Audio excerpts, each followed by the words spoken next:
cab sign outside Darlene's Roadhouse had been flickering since January. Something about the transformer getting hit during that ice storm. I kept meaning to call somebody about it, but then again, I'd been meaning to fix the men's room door handle since Bush was president. The first one. You get used to things being half broken when you've worked the same bar for 23 years. Tuesday night, which is to say dead night, I had maybe 6 customers scattered across the booths and bar stools. Trucker crowd mostly. Route 19 runs right past us, cutting through Fayette County like a scar, and we're the only place between Beckley and Summersville that'll serve you past 10 without judging your rig in the parking lot. I was wiping down the bar with a rag that probably needed washing 2 weeks ago. Don't judge, we do laundry on Sundays, and it was only Tuesday when Earl Tackett came in looking like hammered shit. Earl drives for Schneider, been doing the Charleston to Pittsburgh run for maybe 15 years. Good tipper, doesn't start fights, drinks Miller High Life because his daddy did. The kind of regular you want. But tonight his face had that gray color you see on people who just watched something bad happen and haven't processed it yet. Earl, I said, because that's what you say. Then I saw the blood on his sleeve. Not a lot.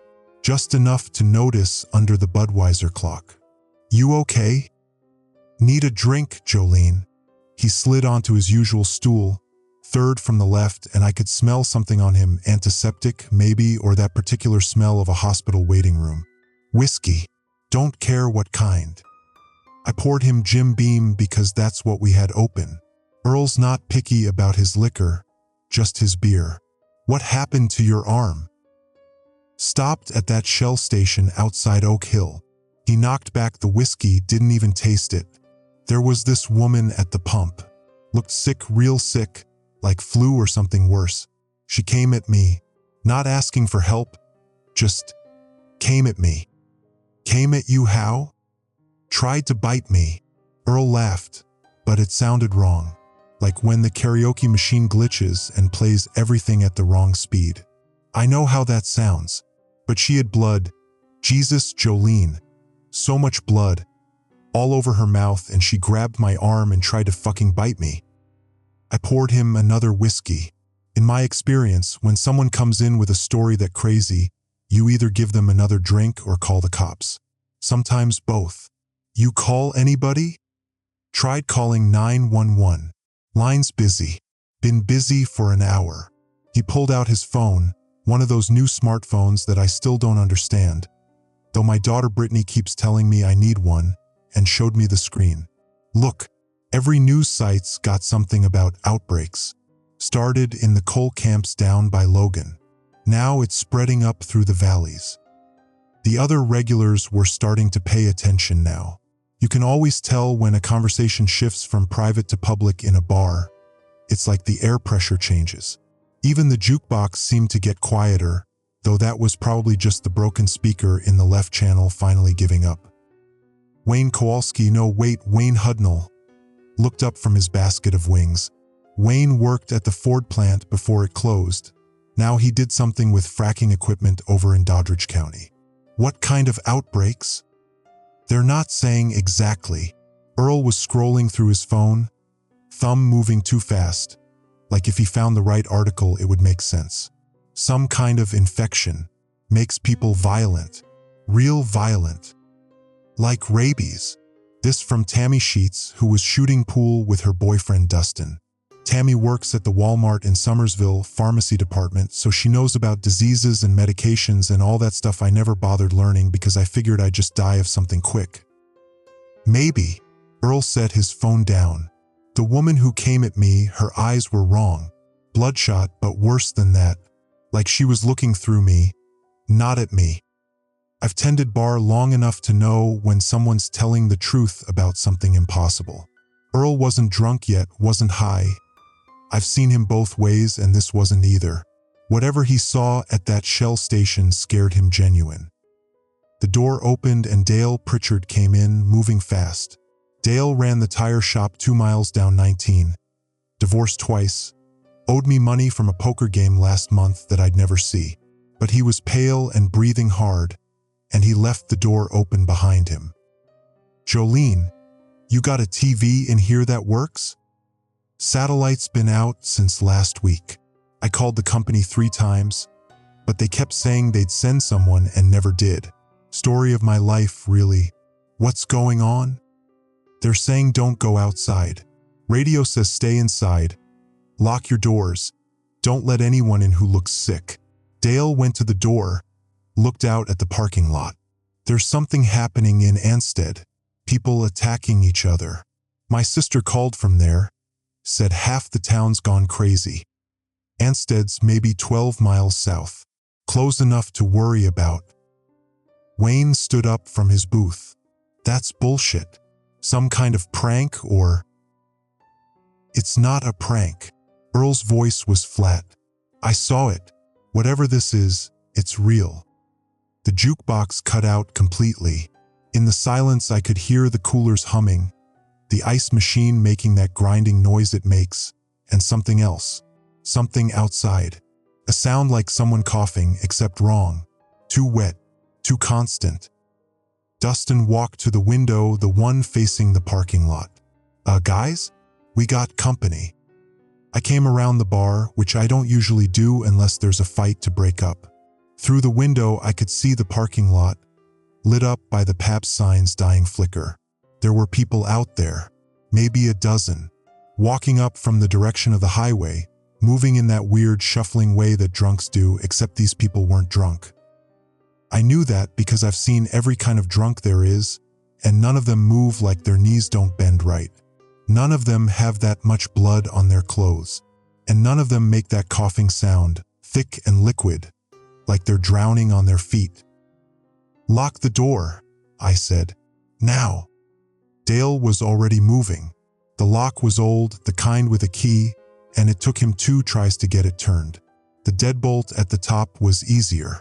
Then he pushed one of the wooden chairs against it, which probably wouldn't help but made us all feel better. The people, I was still calling them people though that was getting harder, reached the parking lot. They moved past the trucks and cars, not even looking at them. All their attention was on the roadhouse, on the lights, on us. Back door, Wayne said. We should. Back door's open, Tammy interrupted. She was right. I never locked the back door until closing, because the beer delivery came whenever the hell they felt like it and I got tired of them calling me to unlock it. I ran to the kitchen, past the grill I hadn't cleaned properly in weeks, past the walk-in cooler that was too cold on one side and too warm on the other. The back door opened onto the delivery area and the woods beyond. I could see shapes moving between the trees. More of them, coming from the direction of the old mining road. I slammed the door and locked it. The deadbolt was new. I'd replaced it last year after someone tried to break in and steal the liquor. Small blessings, I guess. Back in the main room, everyone was gathered away from the windows. The things outside had reached the building. I could hear them pressing against the walls, against the door. That coughing sound was everywhere now, mixed with scratching and something that might have been words if words could sound that broken. They're all around us, Dale said. He had his phone out, trying to call someone. No signal. Nothing's working. Earl was at the bar, had poured himself another whiskey. His hand was shaking. This is like that movie. The zombie one with them all. That was a movie. But even as I said it, I was thinking about the woman at the Shell station, about the blood on Earl's sleeve, about the way these people moved. This is something else. Tammy was crying. Dustin had his arm around her, but he looked about 12 years old and just as scared. Wayne was checking the windows, testing the locks. The glass was old, single pane, the kind that breaks easy. We need weapons, Wayne said. Something to defend ourselves. I went behind the bar, pulled out the aluminum bat I kept there for situations that never quite turned into situations. This is all I got. Well, this and a handgun that might or might not fire. I'd bought it after the second robbery attempt, never actually tested it. Probably should have. I got a tire iron in my truck, Dale said. Then he looked at the window at the parking lot full of those things and didn't finish the thought. The pounding on the door got louder. Not organized, not like they were trying to break in together. Just constant pressure, bodies pressing forward, hands slapping against wood and metal. The door was solid, old oak, the kind they don't make anymore, but I could see it flexing with each impact. How long until they get in? Dustin's voice cracked on the last word. I don't know. I'd never had to hold off a crowd of infected people before. Drunks, sure. Angry husbands looking for wives who didn't want to be found. Absolutely. But this was new territory. That door's held up for 40 years. Maybe it'll hold a while longer. The lights flickered. Not the PAPS sign that was always flickering, but the overheads, the whole electrical system. We all froze, staring up at the ceiling like we could see the wiring about to fail. Generator, I said. We got a backup generator for when the power goes out. It's in the shed out back. But that's outside. Earl finished for me. The lights flickered again, longer this time. If we lost power, we'd be in the dark. The windows would just be black rectangles and we wouldn't see them coming until they were inside.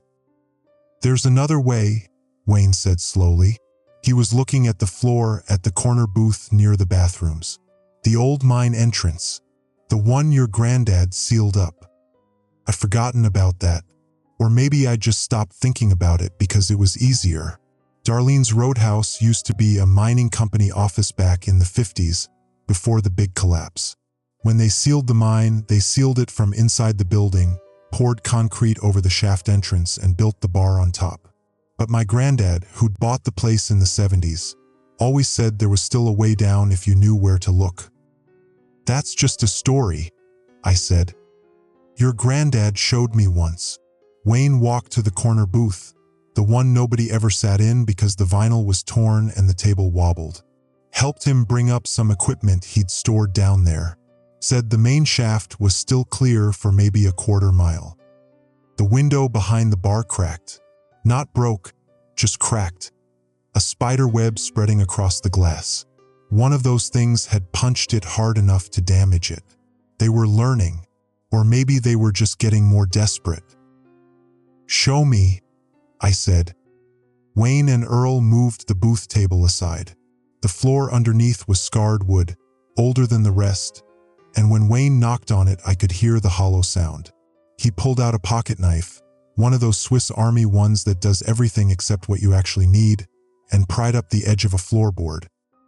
Underneath was darkness and the smell of earth and old coal dust.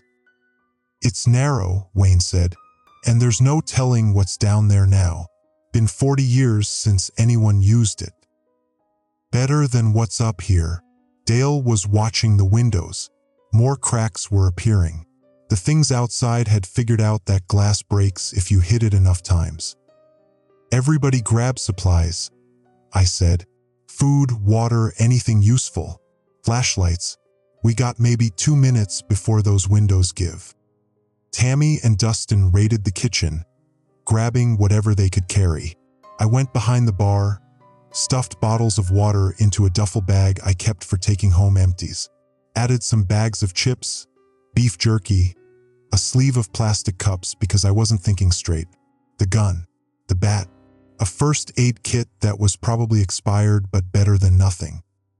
Earl was at the door to the storage room, loading boxes of non-perishables into his arms. How long you think we'll be down there? However long it takes. I didn't know what that meant. Takes for what? For help to arrive? For these things to go away? For the world to end? The front window shattered. An arm came through and then a head. The face was wrong. Gray skin, eyes that didn't focus right, mouth open and coughing that wet, horrible sound. It pulled itself through, cutting itself on broken glass and not caring, not even noticing. Go! Wayne was already in the hole, lowering himself down. Now! Tammy screamed. Dustin pushed her toward the opening, then followed. Dale dropped his supplies and ran. Earl grabbed what he could carry and went after him. I took one last look at Darlene's Roadhouse, the bar I'd worked at for half my life. The place where I'd served my first beer, kissed my first husband, buried my father's ashes in the crawl space because he'd asked me to. The pub's sign was still flickering outside, and I could see more of those things pouring through the broken window. Then I dropped into the darkness. The shaft went straight down for maybe 10 feet, then angled off. There were metal rungs hammered into the stone, rusty but solid.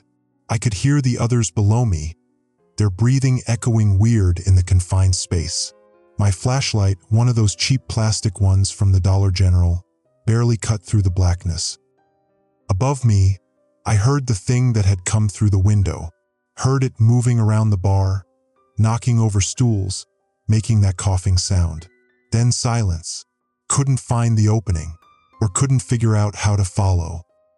I kept climbing down. The shaft opened into a larger tunnel. The ceiling was maybe 7 feet high, reinforced with old timber beams that looked like they might collapse if you breathed on them wrong. The walls were black coal, seam, and shale, and the floor was covered in dust that hadn't been disturbed in decades.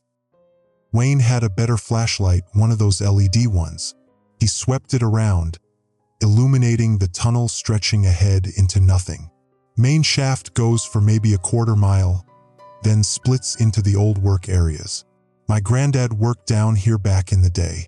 Said they pulled 1 million tons of coal out before the collapse in '58. Where does it go? Tammy's voice was small, scared.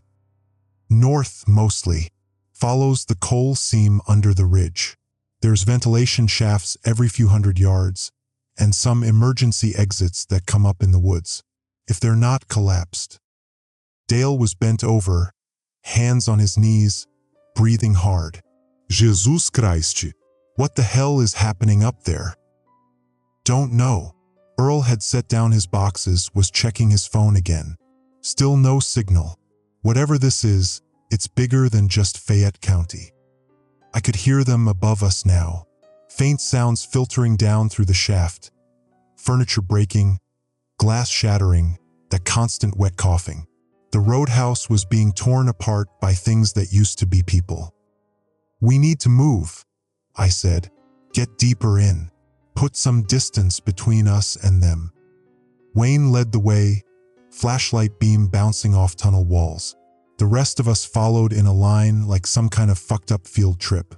The tunnel was narrow enough that we had to walk single file, and every few steps I'd hear Timber Creek overhead and think about 1 million tons of mountain sitting on top of us. The air was cold and damp. I could feel water seeping through the walls, dripping onto my shoulders. My work shirt, one of those Darlene's Roadhouse ones with the logo, though the logo was so faded you could barely read it, was soaking through. How far have we gone? Dustin asked. He was in front of me, and I could see him shaking, not from cold, from fear. Maybe 200 yards. Wayne stopped, shining his light on a side tunnel. This goes to the old equipment room. Might be supplies down there if nobody cleaned it out. The equipment room was a wider chamber carved into the coal seam. There were rusted tools scattered on the ground, pickaxes, hammers, things I didn't have names for. A stack of rotten timber. Some old hard hats that crumbled when you touched them. And bodies. Not fresh bodies. Skeletons, mostly. 3 of them, sitting against the far wall like they just decided to rest and never got back up. The mine collapse. These were the ones who didn't make it out. Tammy made a sound like a sob. Dustin led her back to the main tunnel, and I didn't blame them. Death's different when you can see it, when it has bones and empty eye sockets. Check the side chambers, I said, trying to sound like I knew what I was doing. Look for anything useful. Water, food, lights, anything. We spread out, searching the connected rooms and tunnels. I found a storage closet with some ancient batteries, dead, all of them, and a stack of newspapers from 1958, so brittle they turned to dust when I picked them up. The headline on top said something about the mine collapse, about rescue efforts, about families waiting. Dale called out from another tunnel. Found a first aid station. Got some supplies that might still be good. We gathered in the larger chamber. Dale had found bandages, antiseptic, the old-fashioned kind in glass bottles, and some pills in containers so faded you couldn't read the labels. Earl found a cache of water in glass jugs, probably left behind by miners. The jugs were covered in dust but sealed tight. "Think this is safe to drink?" Earl asked. "Safer than dying of thirst." I opened one jug, sniffed it. Smelled like minerals and nothing else. "We'll boil it if we need to." "Boil it with what?" Tammy asked. She had a point. We didn't have a fire, didn't have a way to make one down here. Wayne was studying a map he'd found, old and water-stained but still readable. "There's a ventilation shaft about half a mile ahead. Opens up on the ridge above the highway. If we can get there, we can get out." "And go where?" Dale asked. "Back up to where those things are?" Better than staying down here, but even as I said it, I wasn't sure. Down here was cold and dark and full of dead people, but up there was worse. Up there was whatever had turned half of West Virginia into monsters. We sat in a circle, sharing the water and the food we'd brought. The flashlights made weird shadows on the walls, and I kept thinking I saw movement in the corners. Probably just my imagination. Probably. "My daughter's in Charleston," I said, not meaning to say it out loud. "She's a nursing student at SAMC. Haven't been able to reach her since this started." "My sister's in Ansted," Dale said. "The place I was telling you about, where it started." She stopped answering her phone around 3 this afternoon. We sat in silence, thinking about the people we'd left behind. The ones who might be dead or worse, might be like those things clawing at Darlene's door. Then we heard the coughing. It was faint at first, echoing down from the shaft we'd climbed down. Then louder, closer. They'd found the opening, or they'd fallen through by accident. Either way, they were in the mine. "Move," Wayne said. "Now, deeper." We grabbed what we could carry and ran. The tunnel ahead was darker, narrower. The timber beams were in worse shape, cracked and rotting. I could hear them behind us. Not just one or two, but many. The coughing multiplied into a chorus that filled the tunnel. "They're following our light," Earl said. "Turn off the flashlights." "Are you insane?" Dale's voice was high, panicked. "We can't see without. They'll track us by the light. We need to go dark." I clicked off my flashlight. The others did the same, one by one, until we were in absolute darkness. The kind of dark that presses against your eyes, that makes you dizzy because there's no reference point, no up or down. We moved by touch, hands on the tunnel walls, feet shuffling forward. Behind us, the coughing got louder. I could hear them stumbling in the dark, crashing into walls, but still coming, still following. My hand touched something cold and wet. I jerked back, biting down a scream. Just water, just the seepage from the rock. "There," Wayne whispered. I could barely hear him over the sound of my own heartbeat. "Side tunnel, this way." We turned, following his voice. The tunnel was smaller, forcing us to crouch. My back scraped against the ceiling. Somewhere behind us, very close now, I could hear them coughing, shuffling, searching. The tunnel opened into another chamber. Wayne risked turning on his light for just a second, long enough to see we were in an old break room. There were lunch tables still set up, tin lunch pails scattered on the floor, a chalkboard on the wall with a production schedule from March 1958. And another exit, a shaft leading upward. "Emergency escape," Wayne said, keeping his voice low. "Comes up in the woods past the ridge, maybe a mile from the highway." We climbed. The shaft was narrower than the first one, barely wide enough for my shoulders. I could hear Tammy crying somewhere below me, trying to muffle it. Could hear the things getting closer, their coughing echoing up from the chamber we just left. The shaft seemed endless. My arms burned, my legs cramped. The rungs were slick with moisture and I kept thinking I'd slip, fall back down into the dark where those things were waiting. Then I saw it, a circle of gray above us. Not quite light, but less dark. The exit. Wayne reached it first. I heard him pushing against something, grunting with effort. It's sealed. Concrete or something. Break it, I said. Use whatever you have to. We clustered on the ladder below the exit, taking turns hammering at the concrete with tools we'd grabbed from the mine. The sound echoed down the shaft, and I knew the things below could hear it, knew they were coming faster now. The concrete cracked. Chunks fell away. Fresh air rushed in, cold night air that tasted like rain and pine trees and freedom. Wayne squeezed through first, then reached back to help Tammy. Then Dustin, Dale, Earl. I was last, pulling myself through the narrow opening just as I heard the coughing right below me, felt something grab at my ankle. I kicked back hard, connected with something soft. The grip released and I scrambled through, rolling onto wet leaves and mud. We were in the woods, just like Wayne had said. Through the trees I could see the ridge, and beyond it, the glow of fires. The valley was burning. I could see it spreading, orange light against the dark sky, and I knew that everything I'd known was gone. "We made it," Tammy said. She was crying harder now, relief mixed with grief. "We made it out." But Earl was looking back at the shaft, at the hole we'd climbed from. "They're still down there, in the mine, and they're not going to stop." We didn't rest long. Couldn't. The woods were dark and we could hear things moving through the trees. Branches snapping, leaves rustling. That wet coughing sound that meant they were close, always close. Wayne led us along what he called a game trail, barely visible in the dark.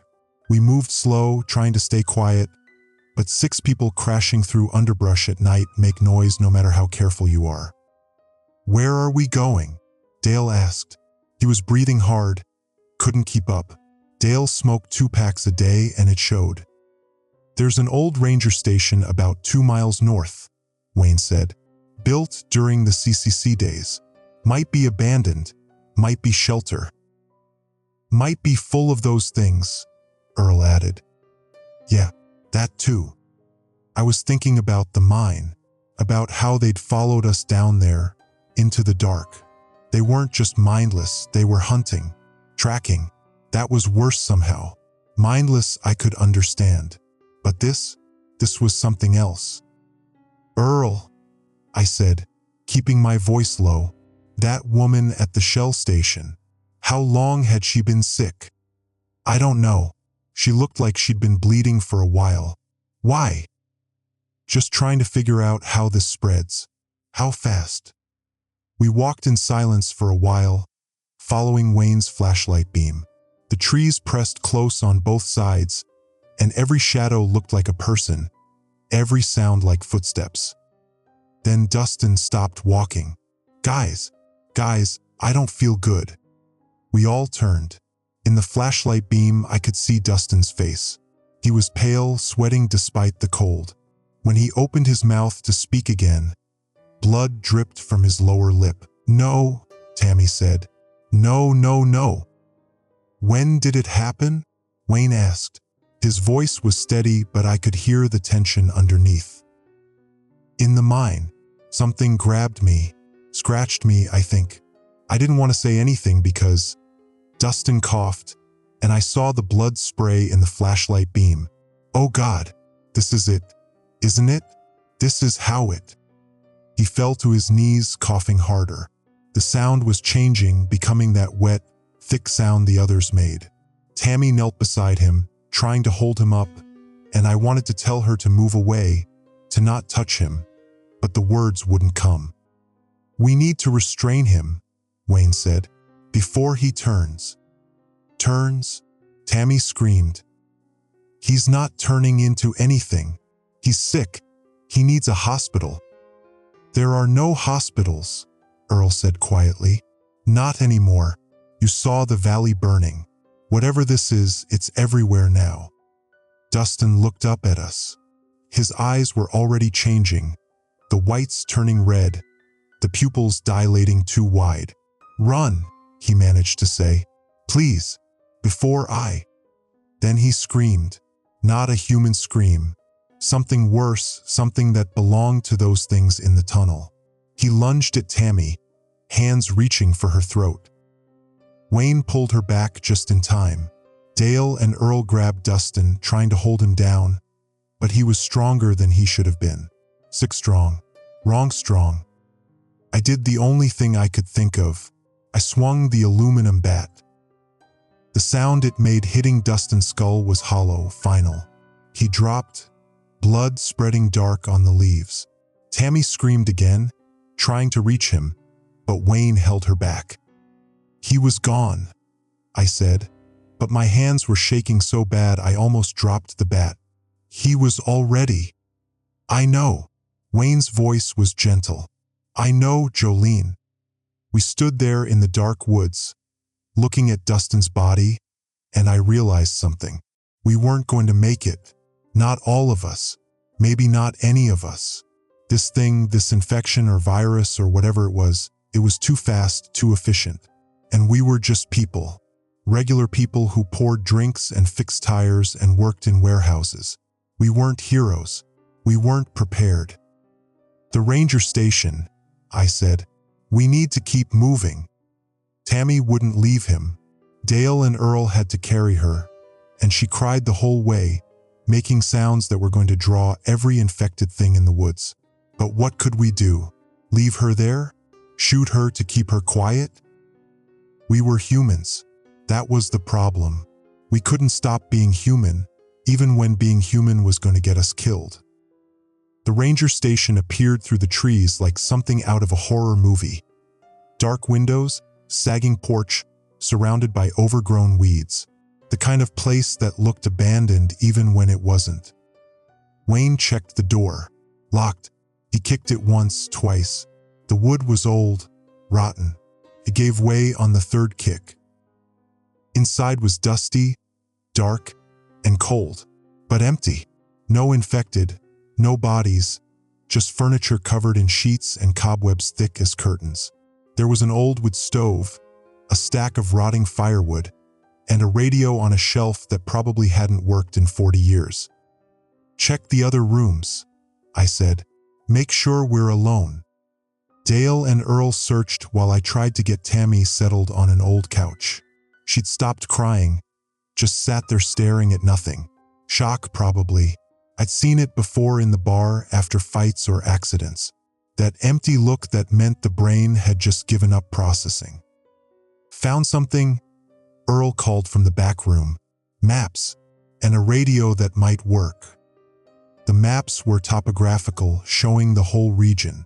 Fayette County, Raleigh County, Greenbrier. Red X marks covered them, towns, mines, places that didn't exist anymore.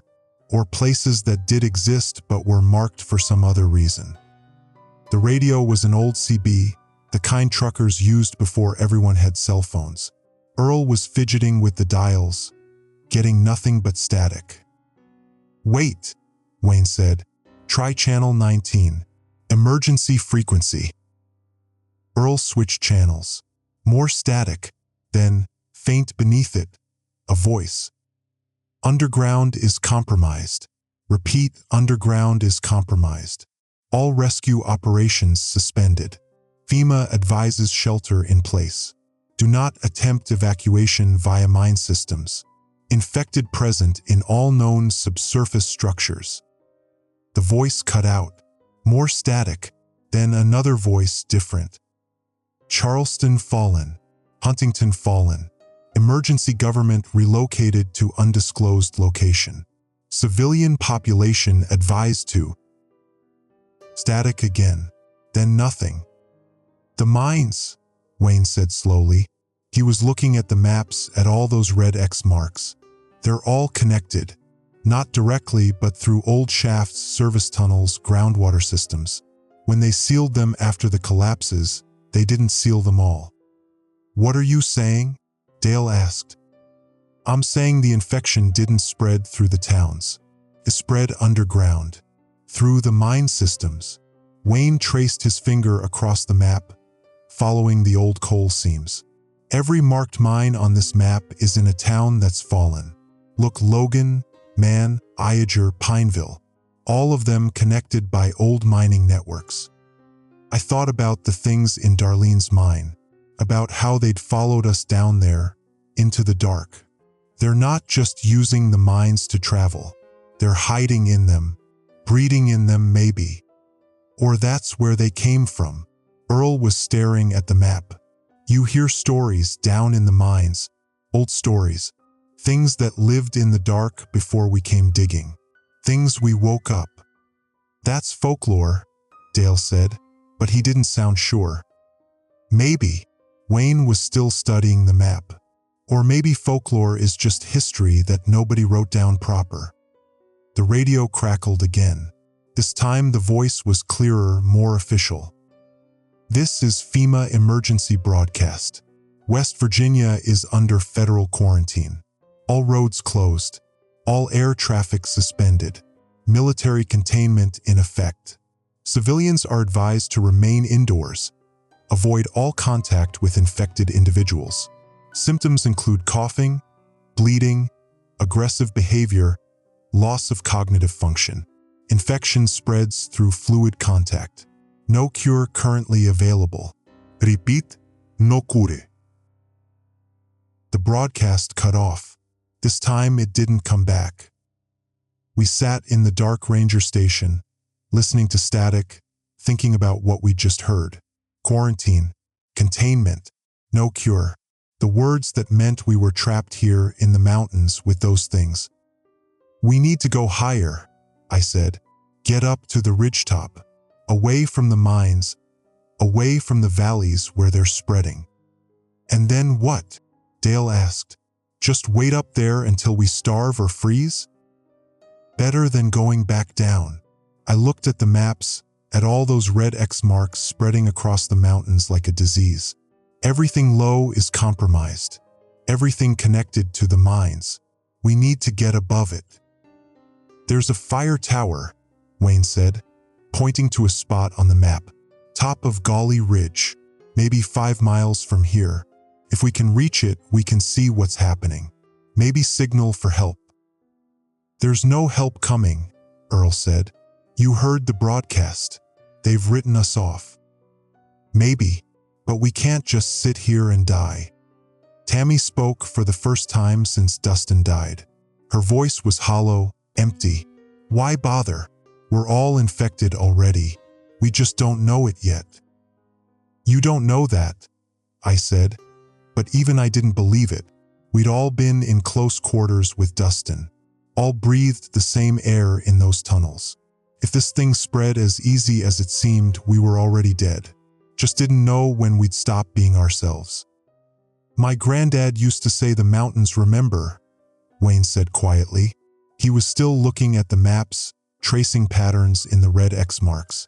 Said when they dug too deep, they found things that shouldn't be found. Old things. Things from before people. Jesus Christ, Wayne, Dale said. Now's not the time for ghost stories. Ain't a ghost story if it's true. Wayne looked up at us, and in the dim light his face looked older than it should. The collapse in '58 at Darlene's mine, it wasn't a collapse. Not really. My granddad was there. He said they broke through into something, a chamber that didn't belong. And what came out of it?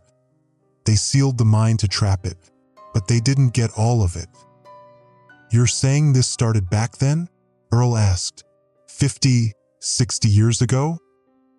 I'm saying maybe it's always been here, in the deep places, and we just kept digging until we let it out.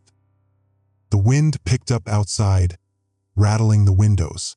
Through the gaps in the boards I could see movement, shapes passing through the trees, heading downslope toward the valleys, toward the mines. Fire tower, I said, making the decision for all of us. We leave at first light. Stay high, stay away from anything underground. Maybe we can outlast this thing. And if we can't? Tammy asked. I didn't have an answer for that. We took turns sleeping or trying to. I sat first watch, aluminum bat across my knees, staring out at the dark woods. Every sound was them, every branch crack, every wind gust, every skitter of leaves. But nothing came close to the station. Maybe they couldn't find us up here. Maybe they were too busy spreading through the valleys below. Around 3 in the morning, Earl took over watch. I tried to sleep on one of the dusty couches, but every time I closed my eyes, I saw Dustin's face changing. Saw those things crawling through the mine. Heard Brittany's voice on my phone the last time she'd called, complaining about her anatomy midterm. Was she still alive? Was Charleston really fallen? Or was that just panic talking? I must have dozed off eventually because Wayne was shaking me awake and pale light was coming through the windows. Dawn. We'd made it through the night. We need to move, Wayne said. Heard something on the radio before it died completely. Military's pulling back to the eastern borders. They're not even trying to contain it anymore, just keeping it from spreading to Virginia. So we're abandoned. Dale was stuffing supplies into a backpack, food we'd found in the station's pantry, water bottles, a first aid kit that was probably older than I was. We were always abandoned. I stood up, every muscle aching. 23 years behind a bar doesn't prepare you for running through mines and hiking through mountains. Let's go. The morning was cold and gray, fog hanging in the valleys like something solid. From the ridge, we could see down into the hollows. See the smoke still rising from burning towns. See shapes moving through the streets in swarms. The infection had spread fast overnight. Whatever had been holding it back before was gone now. We hiked upslope, following game trails and logging roads. Wayne led, reading the terrain like he'd been born to it. Maybe he had. His family had been in these mountains for generations, back when they still called it wilderness instead of Appalachia. The fire tower was exactly where the map said it would be. A metal structure rising above the treeline, rust orange and listing slightly to one side. The stairs switchbacked up maybe 60 feet, and I could see missing bolts, gaps in the metal grating. That looks safe, Dale muttered. Safer than down here. Earl was already climbing, testing each step before putting his weight on it. I went last, making sure Tammy made it up okay. She'd barely spoken since Dustin died, just followed us like a ghost. Shock or grief, or maybe she'd just given up. Hard to tell. The observation deck at the top was small, maybe 10 feet by 10 feet, with windows all around and a radio setup that looked like it hadn't worked since Carter was president. But the view was incredible. Miles and miles of mountains stretching in every direction, valleys carved deep between them. And fires. Everywhere, fires. Towns burning, forests burning, the whole world below us turning to ash and smoke. Jesus, Wayne said, it's worse than I thought. Through the smoke, I could see movement in the valleys. Not individual people anymore. Masses of them like ants swarming, moving from town to town. The infection had gone exponential. In a few days, maybe hours, there'd be nothing left. Earl was trying the radio. Nothing. Not even static. Either the batteries are dead or there's nobody left to broadcast. Try the emergency frequencies, I said. Military channels, anything. He spun the dial. Static, static, dead air, static. Then faint, a voice. Containment failed. Recommend immediate tactical withdrawal to secondary perimeter. Civilian casualties estimated at 90%. Infection vector confirmed as underground water systems connected to historical mining operations. Recommend full saturation of all subsurface structures. They're going to flood the mines, Wayne said, or bomb them, seal everything underground. With people still in them? Tammy's voice was small, horrified. With infected in them, Earl corrected. That's all they see now. Not people anymore, just infected. The radio voice continued.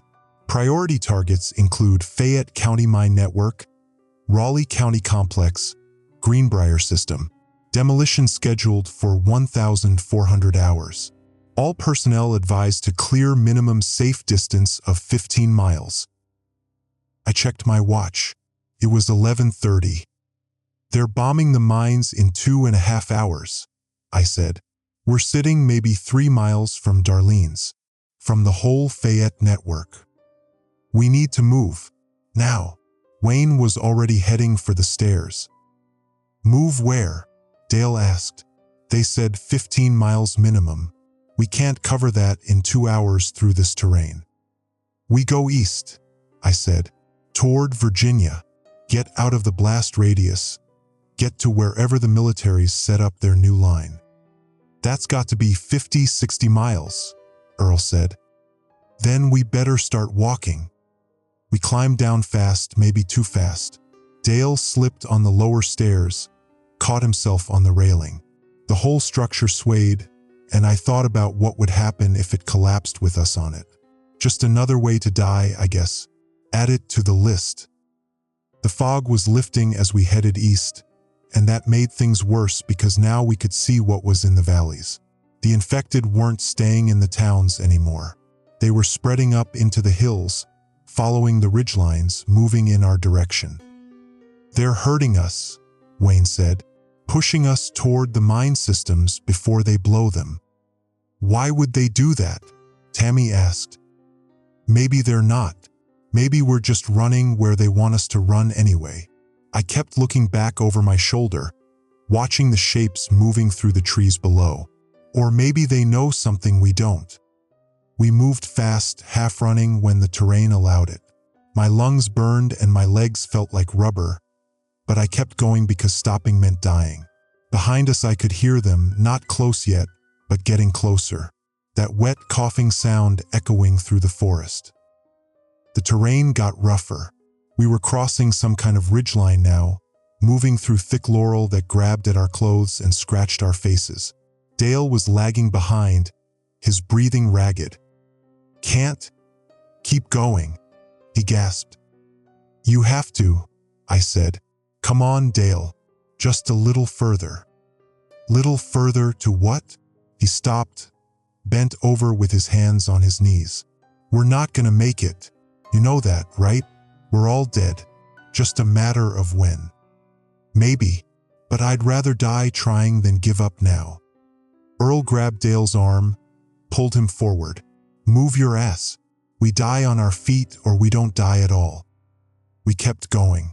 The forest opened up onto a logging road, old, overgrown, but easier walking. We followed it east, moving as fast as we could manage. Then I heard it. A sound like thunder, but wrong. Too low, too sustained. Coming from behind us, from the west. They started early, Wayne said, looking back. The mountain shook. Not like an earthquake, more focused, more violent. I could see trees falling in the distance, see a cloud of dust and debris rising into the air. They were bombing the mines, collapsing them, sealing everything underground, including anything still in them. The shockwave hit us maybe 10 seconds later. A wall of air that knocked us flat, filled our ears with noise, made the ground buck and heave. I grabbed onto a tree trunk and held on while the world tried to shake itself apart. When it stopped, my ears were ringing and I could taste blood in my mouth. I'd bit my tongue without realizing it. Everyone okay? I called out, but I could barely hear my own voice. They were picking themselves up. Dale with a cut on his forehead, Tammy crying again, Earl and Wayne looking stunned but intact. We'd survived. For now. But the infected were closer now. I could see them through the trees, maybe 100 yards downslope.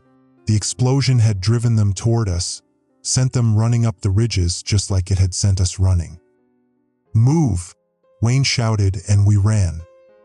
The logging road curved north, following the ridge. We ran until I thought my heart would burst, until my vision started going gray at the edges. Behind us, the infected were gaining ground. They didn't get tired, didn't need to stop and catch their breath, just kept coming with that horrible mechanical persistence. The road opened onto a clearing. Old logging camp looked like. A few rotting buildings, rusty equipment, and Vehicles, Earl said. Holy shit, there's vehicles. 3 of them, old logging trucks, probably been sitting here for 20 years. The tires were flat, the windows broken, but they were there. Wayne ran to the first one, yanked open the door. Keys in the ignition. These old diesels, if the fuel hasn't gelled. He turned the key.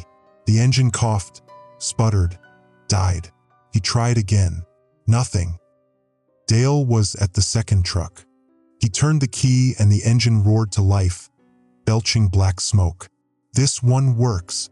Get in. We piled into the cab, all 5 of us crammed into a space meant for 3. Dale threw it in gear and we lurched forward, bouncing over the rutted ground. The infected burst into the clearing behind us. Must have been 50 of them, maybe more. They ran toward the truck with their arms outstretched, mouths open, that coughing sound rising into something like a scream. Dale floored it. The truck's flat tires slapped against the ground, barely holding air, but we were moving. The road ahead was rough, more holes than surface, but it was a road and we were on it and we were leaving those things behind. Where does this go? I asked. Don't know. East, I hope. Dale was fighting the steering wheel, trying to keep us on the road.